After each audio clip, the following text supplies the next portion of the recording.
Hello and welcome to my Funguary part 2 video, which you may notice I am releasing in June, even though Funguary is a February challenge. It is a month-long challenge where you have to design characters based on the mushrooms given as daily prompts, and it is hosted by Feefal on Instagram. I didn't follow every single prompt in Funguary.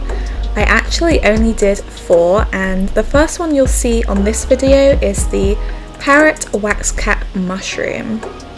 So the reason that it took me so long to film this part 2 video is because of university. If you go to university, you'll know that it takes up a lot of your time. I had exams, so I had to revise for them, and then I had to do them, and then I had to mentally recover from doing them, and I had a new job and I was just so busy, so I didn't get around to it. And I actually have, this is like a whole thing, but I actually have another exam that I have to do later. I'm not even done with them yet, which is so sad. I missed one actually. I couldn't attend, I couldn't do it because I had salmonella. Actually, I got salmonella the night before the day of my exam. And the lamest part is I didn't even get salmonella from anything that you would typically get salmonella from. I didn't get it from raw meat, I got it from coleslaw. So you're supposed to consume coleslaw within 2 days of opening it, and I left it in my fridge open for 4 days. And then when I used it, I got salmonella because there's egg powder in the mayonnaise in coleslaw. So that's just completely ruined coleslaw for me, and I can never eat it again because I don't know if you have ever had food poisoning, but I have never felt so ill. I've never felt so ill in my whole life. I genuinely felt at points like, am I dying? What's wrong with me? And then later, after I'd missed my exam, figured out that it had been food poisoning. So I couldn't keep awake, but I couldn't really fall asleep either. I was fading in and out of consciousness. I fainted at one point. I couldn't keep any fluids down. There was blood coming out in my vomit. So yeah, it was so horrible. But yeah, that's why I have another exam, so might vanish again at some point because I need to revise for that. But I really am trying to consistently upload to this channel. I definitely want to grow it in 2022. That's my goal for the summer. I'm going to make a ton of videos. But speaking of videos, I should probably be talking about what's happening in this one instead of my horrible food poisoning story. So this mushroom, I just knew I had to draw it. They put a list of all the different mushrooms on the Instagram account with pictures of them, and I knew that I wasn't going to do all of the prompts because I just never do. I have tried doing October, I have never completed it. I tend to do about 5 or 6 days, so for this challenge I actually only did 4. And when I was looking through all the mushrooms, I saw this one and I absolutely knew that I had to make it one of the mushrooms I drew because just look at it. Look at her. Look at that. Look at that colour palette. It's so beautiful. They don't all look like this, but in this particular photo, these Parrot Waxcap mushrooms just look so rich in colour. Such a beautiful colour, and they're really slimy as well, so they're very shiny, and I had a lot of fun making my own drawing look very slimy, very shiny. But as you probably saw at the beginning of the speed paint, I actually had a lot of struggle with figuring out a direction initially. My initial idea was because of the fact that it's slimy and it's a gradient, I wanted to make like a slimy gradient dress for the character.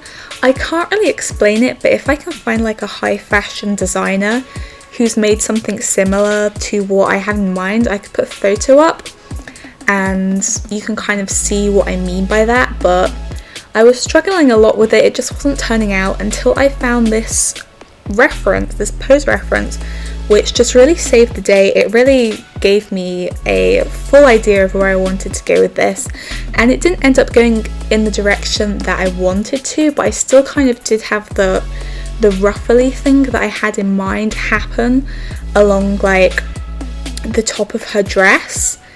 So yeah, I really like how this one turned out overall, although I do have a slight issue with it, and that is the face. I think I kind of messed up the face a little bit. I feel like I made her look a little bit like, you know, those people who have a lot of filler put in their lips, and then their lips look really weird and too big and like pouty and duckish or something. I feel like I made her look like that. But aside from that, I think that this drawing turned out really good, and I actually think that out of all of the drawings that I did for Funguary, this one is just my absolute favourite.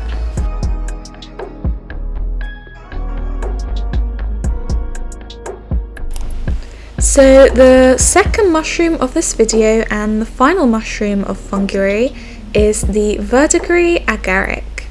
And I looked this mushroom up and there wasn't much interesting about it, just a controversy over whether it's edible or poisonous. It also grows in Britain, never seen one personally, but again I chose it because of the colour. I thought it had such a beautiful colour,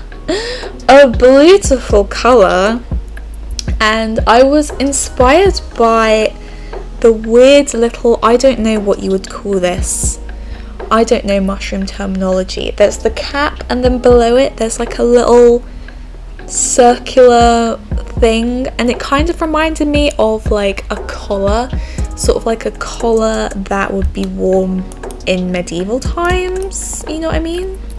So I decided to interpret that as a collar for my character, and I didn't have a pose reference or anything in mind. I literally just started sketching and I just sketched a face and I went with it.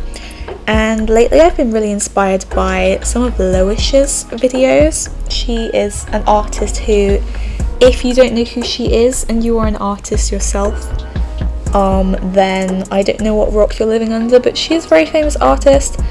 Everyone loves her work. She does these videos where she talks through a little bit of her process that I've seen lately, and they're really good, really informative. Definitely check them out. She posts them on Instagram. I don't know if she posts them anywhere else, but she kind of has this tactic for keeping her drawing looking very lively and energetic and flowy, and the way that she does that is she will draw a sketch, and then you'll see in her process videos she kind of keeps drawing over the top of the sketch. She doesn't do what I usually do, which is I draw a sketch and then I do something line art maybe over the top of it, and then I just forget about that sketch layer. I don't use it ever again. She kind of incorporates the sketch in her drawing, and so that's what I was trying to do with this. You'll see that I kind of kept the sketchy lines visible throughout. It was a little experiment, and I actually like how it turned out. And here's the finished product on screen. So I hope you liked seeing my Funguary drawings, and I'm definitely going to participate next year and do some more, because I just think that this is such a fun and unique challenge. If you did the Funguary challenge, let me know how far you've got. Let me know if you've ever been able to complete one of those challenges that you do in a month, like Inktober or Mermaid, because I just do not personally have the, I don't know what it takes, but I don't have it, you know what I mean? And I want to feel less alone. If you're also a failure at those challenges, let me know. I hope you liked the art, I hope you liked the video, and if you'd like to see more, my name is Lola Holliday on all platforms, so please consider giving me a follow, because I'm trying to grow this channel in 2022, and thank you so much for watching. Goodbye.